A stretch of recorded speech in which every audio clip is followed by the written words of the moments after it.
we are very happy to have you all attend, and we will start, Daniel and I will start, we'll each give a short briefing of the situation. I will start, Daniel will continue with additional angles, and then we'll open it up for questions through the Q&A. There's also the possibility of the chat, so we'll have both open, but I think it's better if maybe the questions go through the Q&A. So let me start by introducing myself. I am the Deputy President of Meir Linzen of the IJL, but I'm also a senior researcher at the Institute for National Security Studies in Tel Aviv University, and I head the Law and National Security program there. I've been there since 2012. Beforehand, I taught a few years international law and also legal aspects of the Israeli-Palestinian conflict in the Tel Aviv University. But still, most of my adult life, it's becoming less, I'm already many years out of the system, but still what maybe defines me is that I was for 20 years in the International Law Department from 1989 until 2009. And I headed the department from December 2003 until I retired in the beginning of 2009. I took over from Daniel. So you have here two ex-heads of the International Law Department. I was Daniel's deputy for many years. And in this capacity, I was also involved in giving legal advice to commanders in the IDF and to the government and the members of the government, Minister of Defense, the Prime Minister even, on issues on the laws of armed conflict and on applying them by their application by the IDF. I headed, in my time, we created a special unit, it's not exactly a unit, a body of operational legal advisors. I was their commander. And we had legal, the IDF, a military advocate general's unit, has today also legal advisors, operational legal advisors that are there from the level of, from the division, the commanders of the division level upwards to headquarters level, of course. The legal advisors are involved in giving legal advice throughout the year on operational plans, operational commands, targeting questions, legality of means and of measures of warfare. But when you have a high intensity operation like the last one we had, then we have legal advisors 24. We have, it's not me anymore, but we had and they still have legal advisors that are there 24/7, so with shifts. They're with the commanders, giving their legal advice on specific targeting and other legal questions that arise. So, I will talk a little bit about the background of the operation, try to focus mainly on the issues of its legality, but maybe a little bit also about the issues of legitimacy. And these two are connected, but are different. It's different. They are different concepts. It's not the same. And then Daniel will talk, will supplement what I'm saying also with maybe issues on the criminal aspects and a little bit more about the internal aspects. And then we'll open it up to questions, as I said. So let me start by the background. How did we get to where we got? The tension and all kinds of incidents were occurring throughout a long time, and also the Hamas wasn't, the Gaza border wasn't quiet. We had all kinds of incidents of balloons, here and there a rocket, but it was always not the Hamas, it was the Islamic Jihad. We had some clashes here and there in the West Bank, in Jerusalem. But the escalation was, but these were really, it wasn't something very serious, wasn't considered also very serious. And then the escalation started with clashes around Jerusalem, with also Al-Aqsa area that is very sensitive. There were also clashes in the Sheikh Jarrah area around the issues of houses owned by Jews that were supposed to be evacuated by the Palestinians living there. I don't want to enter into all this legal aspect, but this was the background, and this became the pretext for the Hamas attack that began on the 10th of May.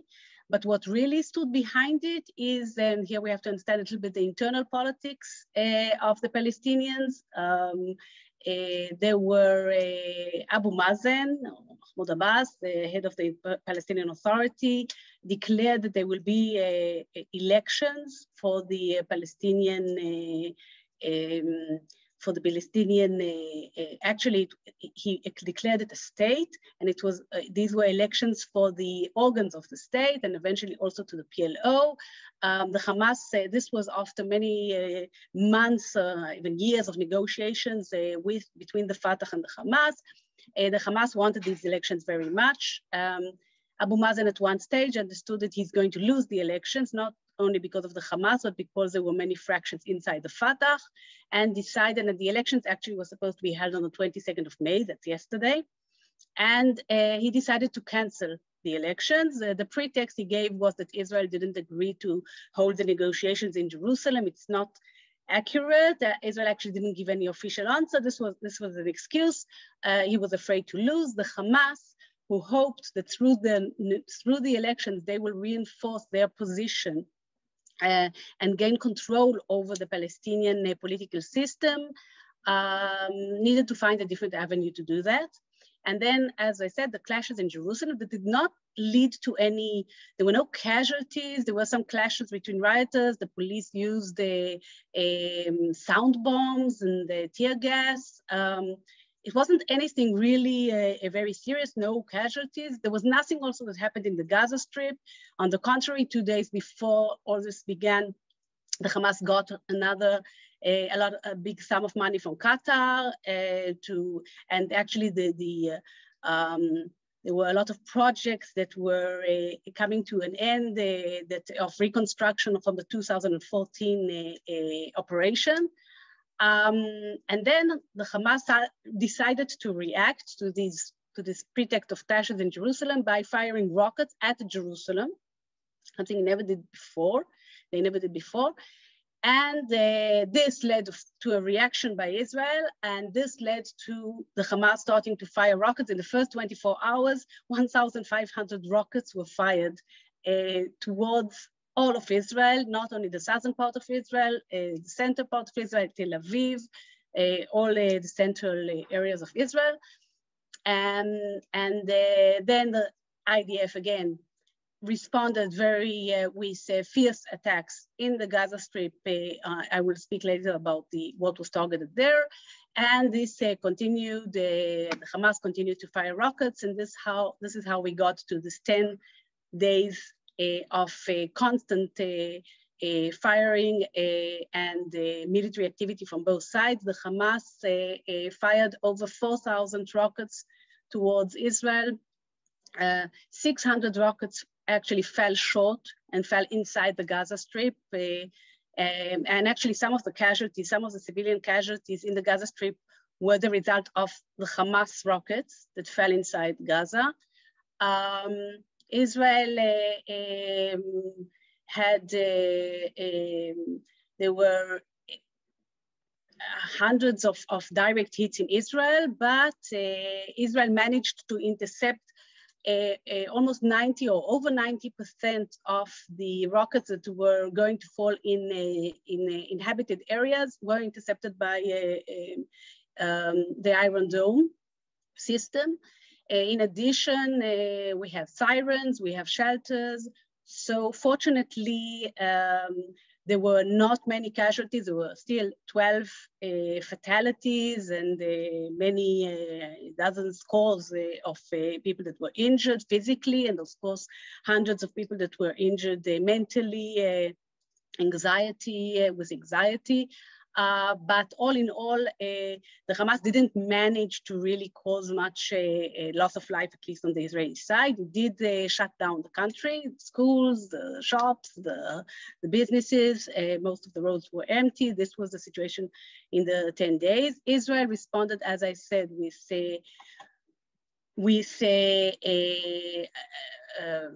widespread attacks on Hamas infrastructure in the Gaza Strip. This, I think, surprised the Hamas. I think Israel was surprised by the fact that the Hamas fired rockets at Jerusalem and that it opened this round of fire without really a reason that was connected to Gaza. So it did take Israel, I think, it did surprise Israel. But I think the Hamas was surprised by the intensity of the Israeli reaction. They didn't think that Israel would go so far. And the main success of Israel, there were a few successes militarily.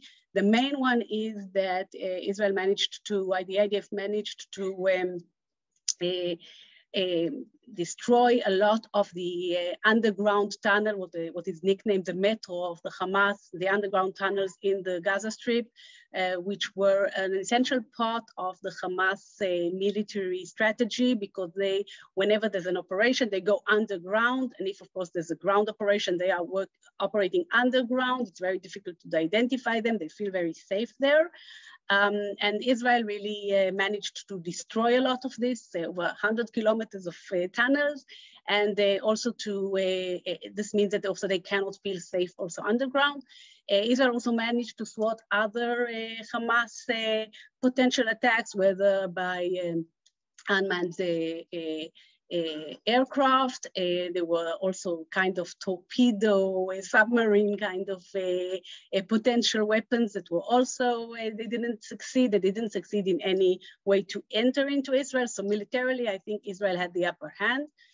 But the Hamas did manage to achieve strategic gains by the fact that in this operation, this is the first time the operation led also to or ignited widespread violence inside Israel between the Arab population, the Israeli Arabs, and the Jews.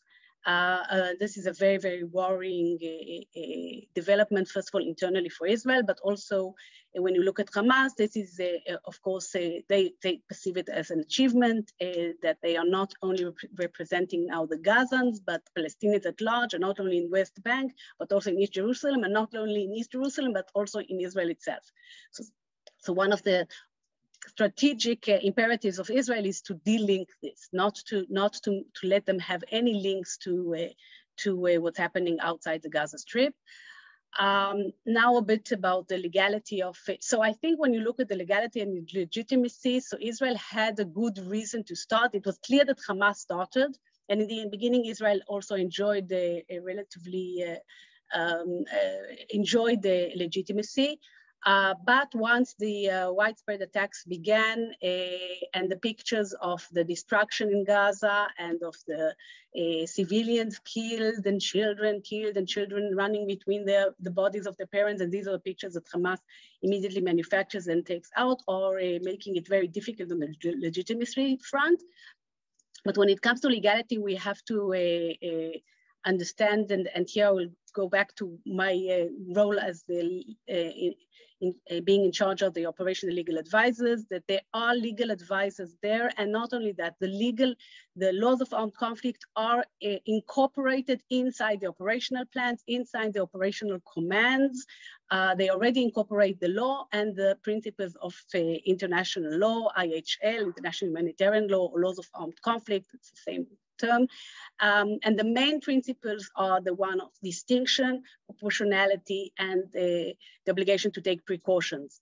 So when we talk about distinction, it means that you're only allowed to target military objectives and not civilians and civilian objects. But according to the law, the laws of war, a civilian object that is used for military purposes loses its civilian nature and becomes a military object. So we have to remember that all the infrastructure of the Hamas is is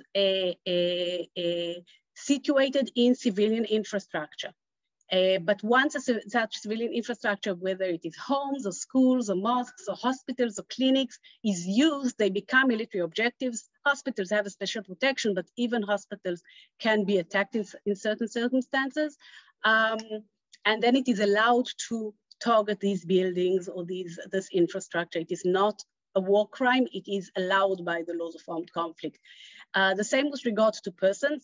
While the Hamas takes off the uniform immediately when an operation starts, the fact that someone is dressed in civilian clothes, if that person is a member of the organized armed group of the Hamas, the fighting forces, that is a legitimate target for attack. And we have to remember here also that when we talk about the figures of civilians, these figures include also sometimes Hamas operatives that are fighting, including when they talk about the numbers of children. Children is anybody out under 18, according to the official figures, but these can include 16-year-olds and 17-year-olds that are actually Hamas operatives. So there's always afterwards the difficulty to identify the combatants from the civilians. And then the numbers, there's always in all the operations, a difference in the numbers. Who's considered a civilian and who's considered a combatant. And how do you prove that someone that was killed was indeed firing a rocket before he was killed? It's not easy. Again, the same with the infrastructure. It's difficult to prove after the fact sometimes that it was used for military purposes. It makes it difficult in the legitimacy world. So this is the first principle. The second one is that even when you attack a legitimate target, the attack has to be proportionate. Proportionality according to IHL means that you have to balance between the military advantage that you expect from the attack and the collateral damage to civilians and civilian objects anticipated from the attack. If this collateral damage that you anticipate is excessive to the military advantage, then it is an unlawful attack. This means that according to the IAJLJ, even if you know that civilians might be killed and that civilian objects will be destroyed, this does not make the attack unlawful. If that damage is proportionate to the military advantage, then the attack can be lawful. And in some cases, if that damage was not anticipated or couldn't have been anticipated, then again, it doesn't enter into the proportionality analysis. A few nights before the end, 3 nights before the end of the, I think it was Wednesday night, or I don't remember, Tuesday night, the Hamas promised that it's going to attack Tel Aviv. We all waited for the attack. We went to sleep, ready to jump any moment to the shelter, and they didn't, and there were no attacks. And in the morning, we were told that the Air Force managed to identify, I think, 50-something rockets that were about to be launched to Tel Aviv in the center of Israel and managed to destroy them. So this is a huge military advantage, okay? So in such a case, even if this means that there was collateral damage and civilians might have been killed, injured, of course, destruction to property, this can still be deemed proportionate by the rules of international humanitarian law or laws of armed conflict. And the third principle, and I will end with that, is the issue of precautions. You have an obligation to issue precautions to minimize harm to civilians. The main precautions that Israel used was issuing warnings prior to attack. The obligation to issue a warning is subject to the fact that you don't have to issue a warning when a surprise is essential for the success of the attack. So if you're attacking a building with infrastructure, you can issue a warning, and Israel warned, and all the main buildings that we saw collapsing they were empty. The civilians got enough time to leave the building, and they left the building because the target was the building itself and the infrastructure, military infrastructure contained in it. But if the object of the attack is a person, for example, a high-level operative, then you can't issue a warning because that person will also live with the civilians. And in those cases, it becomes just the issue of proportionality, so we have to take also that into account. Precautions also including using weapons that are accurate, and you can see a lot of footage about the accuracy of weapons. So all in all, and to sum up my part, the IDF, and that's also my impression, and also I have friends there, did its best to abide by the law, and even beyond that, also had no interest in causing many civilian casualties, and limited its use of force. If it didn't want to limit its use of force, Gaza wouldn't be there. Yes, we have the force to wipe it out, and of course that didn't happen, and good, and fortunately. Every casualty, every Palestinian casualty, every child, civilian casualty, a child is a tragedy, and I really say that.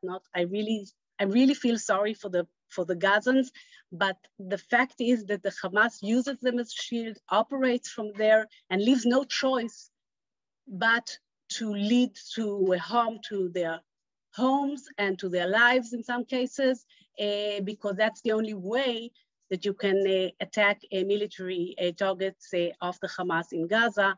And then the legitimacy front becomes very complicated, and Daniel will talk about that. So thank you, and I'm waiting for your questions. Thank you very much, Pnina, and good evening, everyone. I'll say a belated word of introduction to the event, which I probably should have done at the beginning. So we thought it would be a very good idea, because of everything which is going on and all of the noises being made about the legality or alleged illegality of the Israeli response, that we at the International Association of Jewish Lawyers and Jurists provide you with the relevant positions, information, and arguments that you could use then to create a more informed discussion with your friends, colleagues, and counterparts. And what Pnina just explained is, in fact, the legal explanation of what rules cover and govern the situation in Gaza. Just for those of you who don't know me, my name is Daniel Reisner. I am the Deputy President of the IJL. Like Pnina, I was the head of the International Law Department. I held that position for 9 years.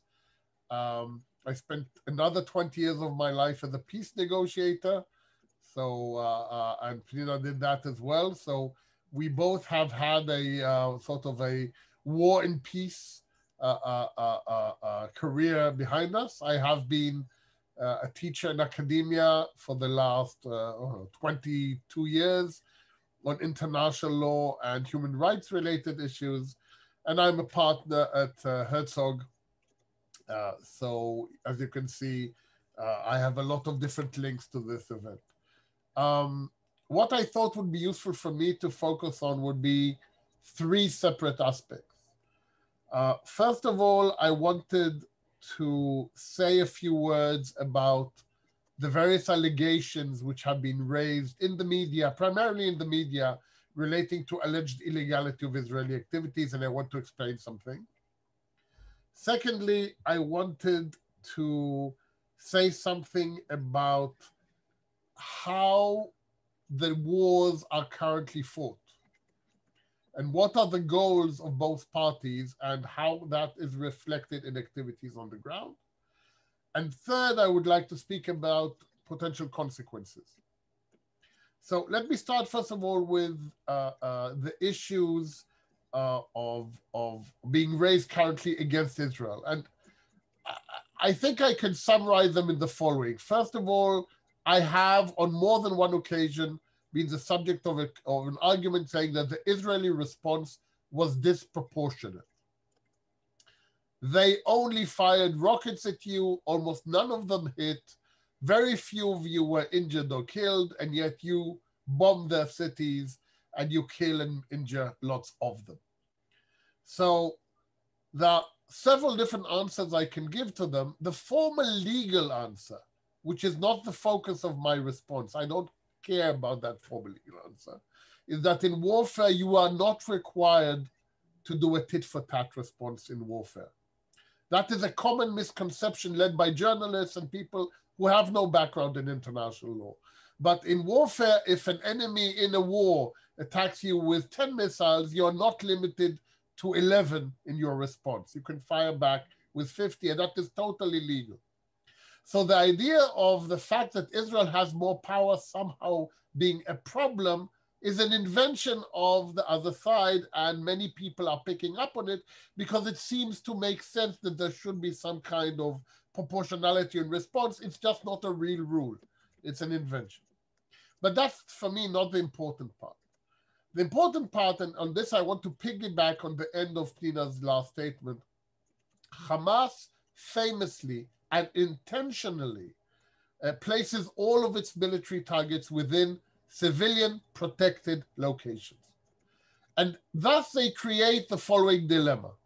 Israel can choose between two bad results: either not to return fire and allow them to attack Israel unmolested, or to return fire and then almost certainly hit innocent people who were intentionally placed in the line of fire by Hamas. Both options are very bad. And Israel has been forced to choose between them time and time again. And after we decide to respond in force, Hamas is excellent in coming up and saying, look at all the results of the Israeli bombing. Well, the results of the Israeli bombing are the fact that we targeted the facilities you placed next to the civilians or under the civilians or in the civilian locations in the first place. Now, one of the ways we developed in the IDF, and it started during my term of office and then Pnina took it and ran with it, was the idea that we have to help the army minimize collateral damage to the maximum extent possible. And the way that is done is that every single attack is investigated in advance so that the expected collateral damage is assessed in advance. And then a determination is made if that attack can be made. Now, let me make it clear to you, don't think that the legal criteria are the leading criteria in that decision-making process. That is not the case. When I was in the army, I came up with a 3-test regime. Test number 1 is don't do it unless it makes operational sense. In other words, not every harebrained idea of a military commander is actually a good idea. So the first thing, they have to verify that there is operational advantage and logic behind the intended activity. The second test is a moral test. Now, for me, the moral test is actually easier to explain than people would think. We won't do anything that we won't feel, that we won't be able to sleep at night afterwards. I'll give you an example. When we were in the targeting cells, one of the things that we asked ourselves, what do we do with wives and children? And I can tell you that in all the cells that I was there, the end result was the same. We don't attack when children are in the vicinity, even if there is a high profile target. I can't say that the same result was about wives, but that's a different discussion. But the point I want to make to you is that before we even reach the legal question, you have to go through 2 separate filters. One, is it a good operational idea? And secondly, is it a moral attack? If you pass the first 2, then you get to the legal question, are we allowed to attack it under the laws of war? Although I would argue that attack which makes military sense and is moral should usually also be legal, but international law doesn't always follow logic. So I wanted to say that to you because when the IDF decided to attack specific locations within Gaza, they went through a format of these 3 types of tests. They verified that the target was an important target and justified the attack. They verified that in the scheme of things, the attack made sense also morally. And finally, then they verified that it met the criteria of proportionality under international law.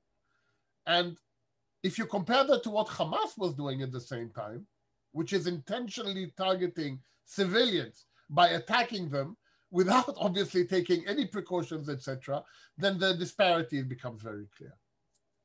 With this in mind, I want to talk a bit about the famous AP building.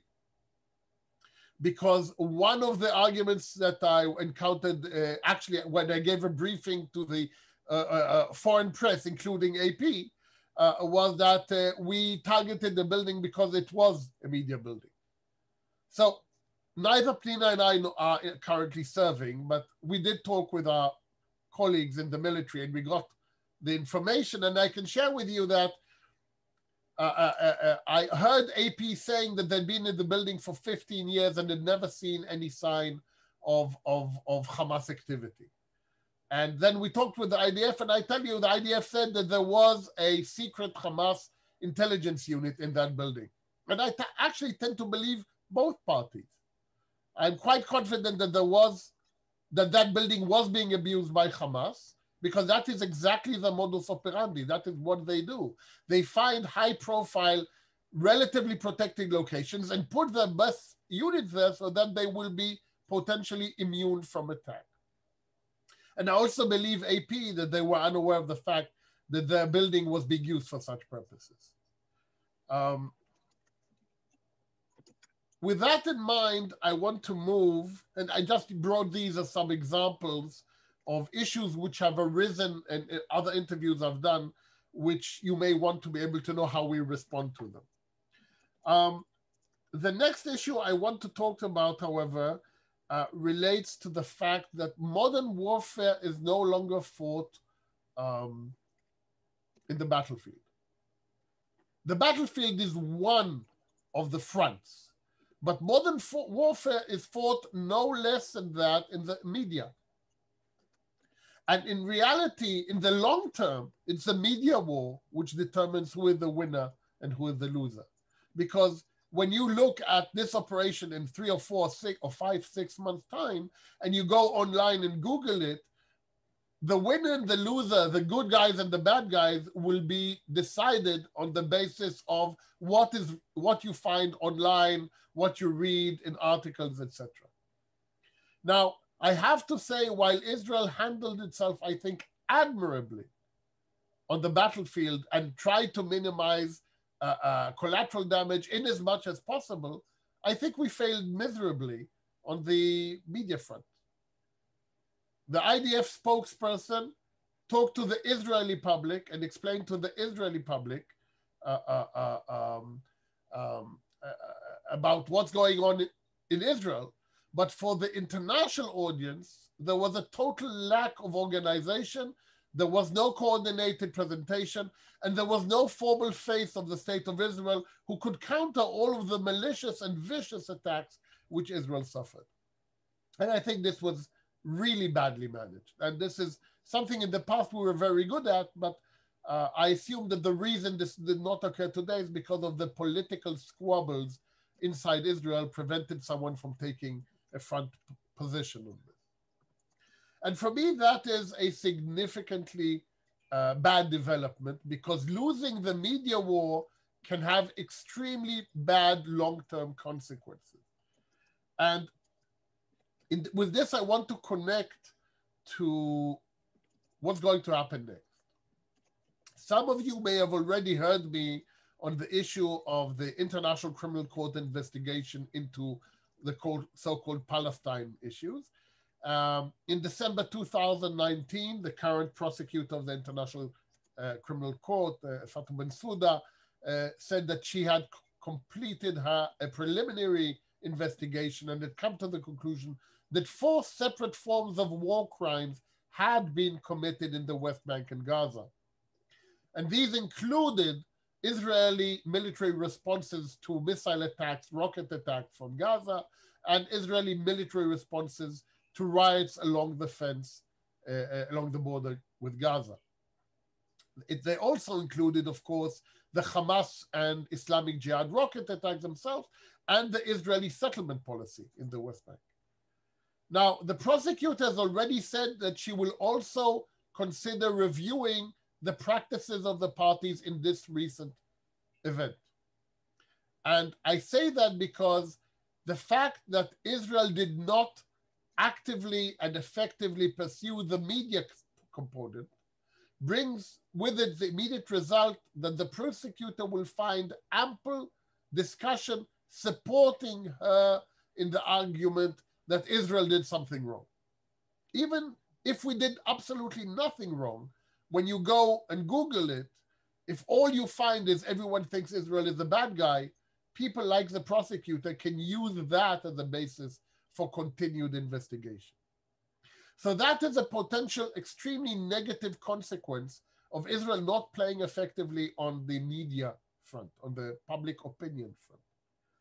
But, and with this I want to close, I think there's another, in my eyes, very bad consequence of this event. And by the way, before I go there, I just want to say something. I was actually quite annoyed with the army and the government that we gave this event a name. And I'll tell you why, because we were caught by surprise. We had no idea they were going, like Pnina said, we had no idea they were going to fire rockets at Jerusalem or at the center of Israel. Israel was caught napping. And we didn't even hide the fact that we're surprised. So how come we name this war? You name operations you launch. You don't name operations that you are surprised. And now, by naming it, you own it. And if you own it, it gives the impression that you planned it, which is rubbish. So in my eyes, this was the initial mistake, was that we even gave it a name. But this leads to the fact that because of we always like to seem to be in control of the situation, the Israeli army, the Israeli spokespersons kept talking about things are going according to plan, the targets, etc. We're going through the target list, as if we had been waiting for the opportunity to do this, which is all wrong. The reality is we were caught by surprise. Yes, we have plans ready for such contingencies. Yes, they operated as they were supposed to. Yes, but Hamas surprised us. We should not have hidden that fact, and we should not have taken ownership over this war, because that is part of the problem. But it's a mistake that we made now. Hopefully we will learn better next time, and there will be a next time. Because if you want to know Israel's tactical goal in this operation, it's to hit as many Hamas targets as possible. If you want to know Israel's strategic goal in this operation, is to deter Hamas for as long as possible from the next war. Unfortunately, and this is my last comment, Israel does not have any strategy currently of how to prevent another war. Nothing, zero. Doesn't matter which party, right wing, left wing, middle wing, extremist, no one has any idea of how to prevent the next round in 3, 4, 5, 6 years. And if there's one thing we all understand, each one of these becomes worse. They have better capabilities. We have better defensive capabilities. But at the end of the day, this is a sort of a cycle of violence, which currently no one is doing anything to prevent the reiteration of. So for me, if there's any negative consequences of this, in addition to the risk of someone saying you committed 3 war crimes when you attacked that building, which I frankly don't care much about, is the fact that we have done absolutely nothing to prevent the next war from happening. We may have delayed it for a few more years, but that is all that has happened. So with that, I will stop. And I think now we can attend to questions, and I see quite a few there. Pnina, do you want to start taking a few, and then I'll take a few? So some of them I answered. Unfortunately, I think every time I answer, it goes only to the person that asked the question, but you can see them under the answered. You can see my answers that I wrote while Daniel was speaking. I think, so one question that I answered, but I will mention it, is about whether the Hamas war crimes will also be investigated by the ICC, and the answer here is yes. The prosecutor, when she initiated the investigation, she referred to crimes of all sides involved. You don't have to be a state or representative of a state in order to be charged in the International Criminal Court. And as to whether already complaints were already made, first of all, there have been already complaints made with regard to Israeli war crimes. But there have also been already complaints made with regard to, by NGOs, with regard to Hamas war crimes. Israel officially does not engage with the ICC, does not accept its jurisdiction, so it also does not refer crimes of the Hamas to the court. Can't, play both arguments. So, but it is being done by NGOs. So that's the answer to that question. Another question again was with regard to proportionality. And yes, I understand, and we have here some comments of David Matas that accurately explains proportionality. And yes, I understand that the term proportionality, the use of the term proportionality, one problem with this term, it has many different meanings in many different contexts. And because it is used also in everyday, really as comparing comparing sides. So yes, Israel has 12 casualties. There you have, 200, not all civilians, by the way. This is not proportionate. There's huge destruction. Here, there's not so much destruction. That means that you're not proportionate. And of course, that's not the principle of proportionality under IHL, but because the same term is used, it makes it difficult to explain. But unfortunately, that's the term. I mean, that's the legal term. So what is important is to try to explain it, but it's difficult to completely avoid its use. And yes, under the principle of proportionality, the balance gives the upper hand, yes, to the military advantage, because only if the harm to civilians, expected harm to civilians and civilian objects is excessive in relation to the military advantage, then it is unlawful. So it means that that military advantage gets more weight in this equation. Again, this is legally speaking. When it comes to explaining it in the legitimacy front, including to people with a legal background, it's difficult. I always have the story that many years ago I was attending a conference in San Remo. I was a panelist talking about precautions in attack, and with me on the panel was the legal advisor of NATO. This was after the campaigns in Iraq, in Afghanistan and Iraq. And the title of his lecture was that there's no, under the laws of war, under IHL, there's no a rule of zero civilian casualties. That was what he, quarter of an hour, 15 minutes, he was explaining this, and the audience were all legal people, were all, so it's something that has to be explained, and it's a difficult notion to explain. There were another question, maybe Daniel, you can refer to the question of Naomi, who's talking a little bit about the context also of the real estate purchases. She wrote in Jaffa, I guess you meant in Jerusalem, in Sheikh Jarrah, I presume.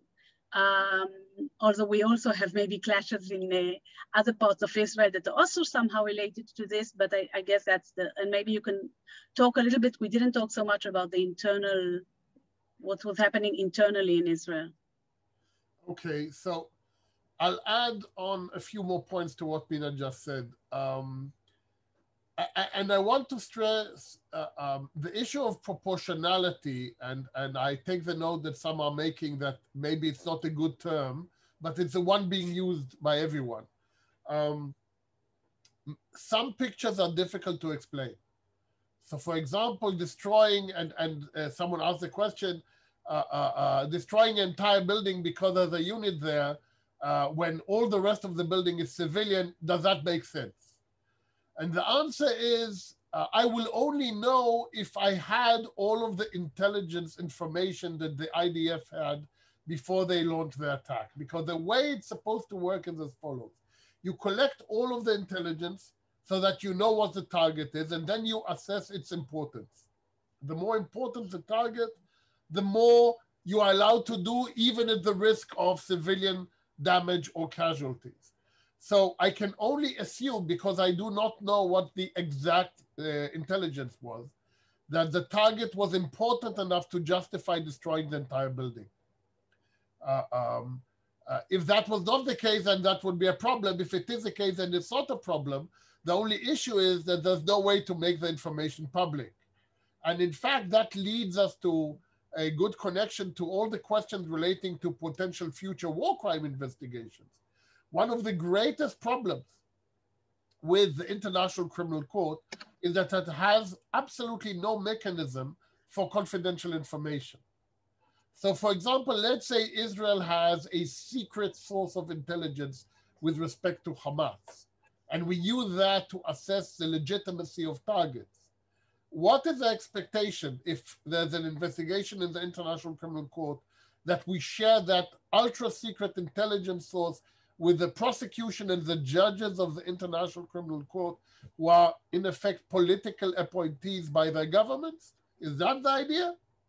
And I think you now understand why not only Israel, but also the United States are not members of the court. And this is just one example of one of the problems that such things generate. I do want to say, I'm going through the list of questions. Daniel, Naomi Galor explained that she did be in Jaffa, and the clashes in Jaffa, there were clashes all over internally in Israel, in Jaffa, in Akko. I thought because she wrote about real estate, that's why I thought she meant Jerusalem. So do you want to say a word about the internal? Yeah, two things. First of all, Nick Rostow asked a question about the classification of these conflicts. Are there international armed conflicts or non-international armed conflicts?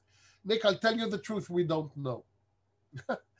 and the reason why we don't know is because international law wasn't written by God, it was written by men, and as a result, it's full of holes and inaccuracies and ambiguities, and as you know, better than almost anyone. So the situation of a state fighting a very well-armed non-state entity which controls territory, has people, conducts some foreign relations, so under some criteria could be a state of its own, doesn't fall neatly within any category in international law. So I can tell you that in the past, we've hedged our bets. We said, it could be this, it could be that, and what we're going to do is going to be lawful under both regimes. If you want to ask my opinion, my personal opinion, I think this is an international armed conflict. I think international should recognize that states are no longer the leading players in the world stage. You have multinationals, you have non-state entities, and international armed conflict does not necessarily have to involve just states. But that is not necessarily the uniform position of international lawyers globally.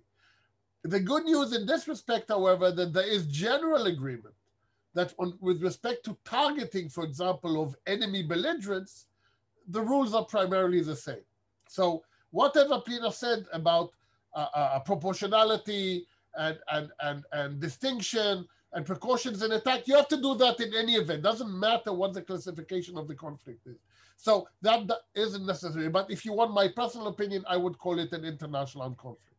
It does matter when it comes to the ICC because you have different crimes. So the crime that refers to proportionality or to disproportionality, it doesn't apply in a non-international armed conflict. Correct. That crime only in an international. So from that point of view, it would be better for Israel that it would be considered a non-international, but most of the world views it as international armed conflict because although it's fought against a non-state actor, because it's viewed by the world as an occupied territory, and occupation falls under international armed conflict.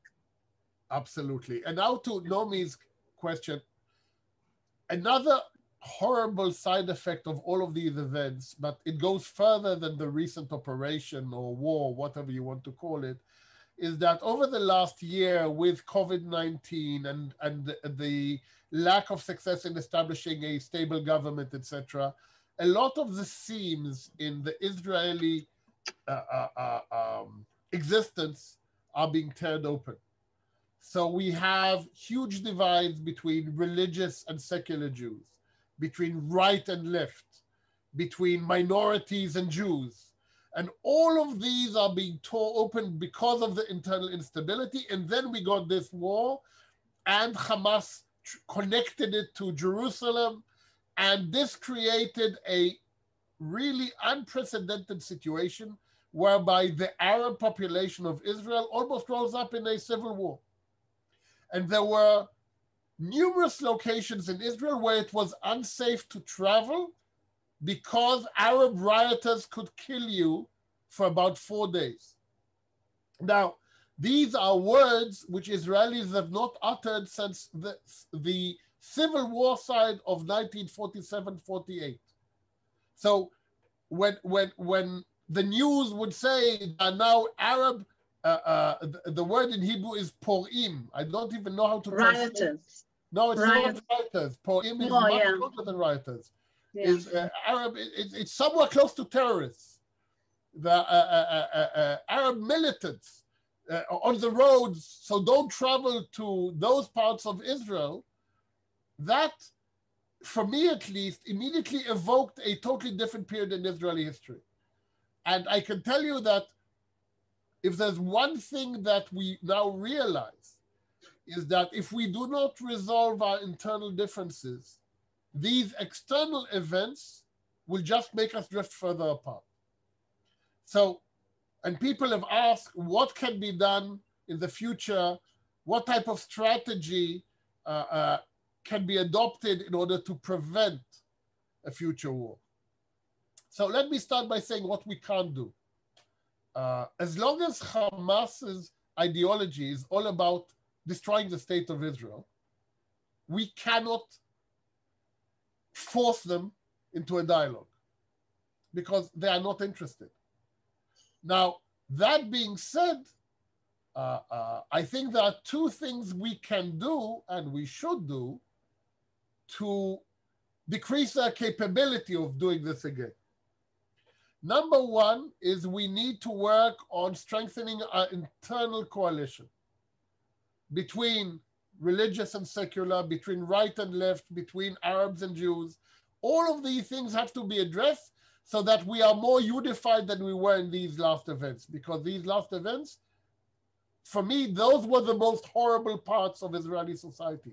Not the rockets from Gaza, in spite of the fact that I don't like running to the shelter every time that a rocket is fired at me. And the second thing is we need to create a viable alternative to Hamas. One of the things I'm most angry about is that all Israeli governments over the last 10, 15 years have made a point of saying that Abu Mazen is not a partner. And I spent 20 years negotiating with Arafat and with Abu Mazen and all of those people. And they're right, he's not a partner. He's not a partner not because he doesn't think the right things. It's because he doesn't have the capability, the power, the level of statesmanship to take the Palestinian peoples anywhere. But by so doing, we have actually empowered Hamas. Because what we've said is what Hamas has been saying, that Abu Mazen is nothing. And that is a stupid thing to do from the Israeli perspective. Because what we're doing, we're saying Hamas is right, Hamas is the only alternative. Why did they cancel the elections in the West Bank? Because it became a real possibility that Hamas would win the election in the West Bank just as it won the election in Gaza. So the reality is that if we really want to prevent this war again, we need to start finding people on the other side, and there are many people on the other side with whom we can start creating a coalition as well. And if there's any good sign, I need some good news to counterbalance all of this bad news, is that please note that the recent peace agreements with the UAE and with Bahrain and with Sudan, all of these have withstood this war unblemished. And they've actually gone on record saying, no, this won't change our mind. We are fixated on the course.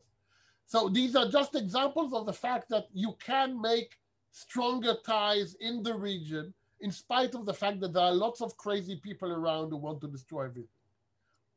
And for me, those are the two strategies that I would support we take forward. If I can add to the strategy, I agree with Daniel. So I would really emphasize 3 points. First of all, I think that the idea that we can just forget about the Palestinian issue, sweep it under the carpet and focus on everything else. I think this showed that this is a problem, that we cannot really do that, and that the Palestinian issue also impacts on what happens inside Israel. And also we are on the bridge all the time of it exploding also in the West Bank. We were very afraid that it will explode also in the West Bank. I think I agree with Daniel that what the government did was actually strengthen the Hamas and weaken the more moderates. And I think this has to be reversed. I think any arrangement in the Gaza Strip have to make sure that any reconstruction bypasses the Hamas as much as possible. And there is a way to use international actors to see to it that what goes in goes to the population there and not to the Hamas, stop the money entering from Qatar to the Hamas. I think a lot was done that was strengthening the Hamas and weakening the more moderates, and I think that's a mistake. I think we have to rediscuss the Palestinian issue. And I think one of the outcomes, I think, is that all the ideas that have been surfacing lately in the recent years of one state as a solution to the conflict instead of two-state solution or separation, I think this proved that if we had a problem with the Israeli Arabs, if we had another 3 million Palestinians, 2.5 million or whatever Israelis that were also Israeli residents and citizens in this one state, that would be a Jewish state. That's the idea, a Jewish one state. I think this shows how that is not something that is a realistic, peaceful outcome to the conflict. I wrote a whole analysis on the different one-state options, autonomy, federation, confederation. It's going to be published soon. I stopped it. It was already going to be published because I want to sharpen some of the points because of what happened. And I think with regard to the Israeli citizens, the Arab Israeli citizens, I think we have to understand that there are their religious feelings and national feelings, and we cannot disregard them. We have to at least address them, but also I think what we have to do much better is equality and employment and infrastructure, and above all, dealing with the internal violence, because the internal violence in the Arab population is of a terrible level. People were being killed there almost on a daily basis, and almost nothing was done. And these same criminals and criminal gangs that were terrorizing the Arab population from within, they are the ones that were the spearheads of the ones that were attacking the Israelis and burning the Israeli shops and houses and cars, and trying to lynch Israelis or lynching Israelis. So I think now we understand that we have to deal with the violence in the internal violence, and to also by taking their weapons, but also by doing more in education and employment, because it's not just an internal Arab problem, it's a problem of the state of Israel. So I can see we have 3 more minutes until the planned end of time, and I'm looking at the final questions. There was a question about Iran. Yeah. I'm not sure that we can say that Iran was behind it. I'm not saying that I'm sure it was very happy to see what's happening here. It has an impact on a very strong influence on the Islamic Jihad, but on the Hamas, I don't know. Maybe there's something we don't know, but I'm not sure that you can say that Iran was behind what happened. That's one question that I saw. Daniel, yeah, and let me say something about the question, the point raised about complementarity. And I think this would be a good point to end. It is pointed out that under the International Criminal Court idea, the court is only supposed to be a complementary mechanism to national investigations. And because Israel investigates all allegations of wrongdoing by its soldiers, then at least theoretically, the court should have no jurisdiction in such cases. I have 2 points to make on that. The first is that Israel, and I personally don't think the court has jurisdiction for many other reasons. That is just a technical point, but the reality is I don't think the court has jurisdiction over the Israeli-Palestinian conflict on much more substantive points, on all of the issues. And if any of you are interested in those, then you may know that the IJL submitted an amicus brief to the International Criminal Court in this proceeding, and you can find it on our website. if you're interested in more information. As you know, the majority opinion of the pretrial chamber adopted the prosecutor's position that the court does have jurisdiction. However, we know they're wrong and we will continue to fight to prove it. The second point, however, is that Israel did get an opportunity to plead complementarity because the prosecutor sent a letter to the Israeli government saying, do you want to say anything about complementarity? And after a very heated discussion in the cabinet, with all advice being given, the government decided not to raise this point, claiming that raising this point would legitimize the process and would be deemed as Israel agreeing to the continuation of the investigation. So there was an opportunity to raise it. It was not taken. And now the prosecutor has the capability of saying Israel did not claim complementarity in its responses, although I will share with you that we will try to claim complementarity through other means. I think we can still, Daniel, I think any person that will be, if there is a case against an individual, that person can raise complementarity if they were investigated. So, if and when the prosecutor identifies specific suspects, all of the issues of jurisdiction, complementarity, and others can and will be raised in the individual case. But again, they will only be raised in the individual case if Israel decides to participate or the individual is caught and brought before the court. Otherwise, there is no forum to have this discussion. The only opportunity to have the discussion without an individual case was a letter sent by the prosecutor, which Israel decided to refuse to respond to. So on this important point, I would like to thank, first of all, Pnina and all of you for taking the time, so many of you, to be with us for this hour of discussion. I know we didn't answer all the questions and there are probably lots of things we didn't think of, but feel free to contact the organization if you have any issues, if you see any after effects of this war, which you would like the organization to address. We would be very happy to hear from you. And thank you for tuning in for this. And we will keep you updated if there are additional things we think we should inform you. Thank you all.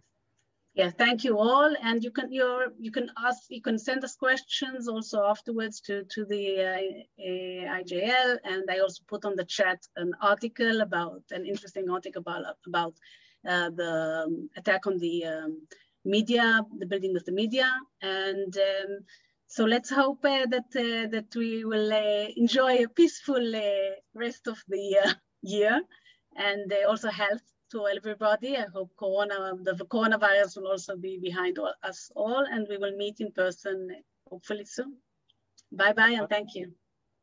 Thank you, Daniel.